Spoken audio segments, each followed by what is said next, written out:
மூக்கு செஞ்ச மண்ணு அது மூணாறு, பட்டு கண்ணா செஞ்ச மண்ணு அது பொன்னூறு, காது செஞ்ச மண்ணு அது மேலூரு, அவ உதடு செஞ்ச மண்ணு மட்டும் தேனூரு. கருப்பு கூந்தல் செஞ்சது கரிசப்பட்டி மண்ணுங்க, தங்க கழுத்து செஞ்சது சங்ககிரி மண்ணுங்க, வாயழகு செஞ்சதெல்லாம் வைகையாத்து மண்ணுங்க, பல்லழகு செஞ்சது முல்லையூர் மண்ணுங்க.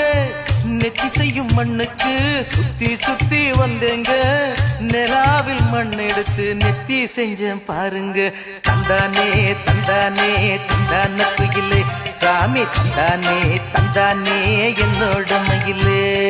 தஞ்சாவூர் மண்ணு எடுத்து தாமிரபரணி தண்ணிய விட்டு சேர்த்து சேர்த்து செஞ்சது இந்த பொம்மை.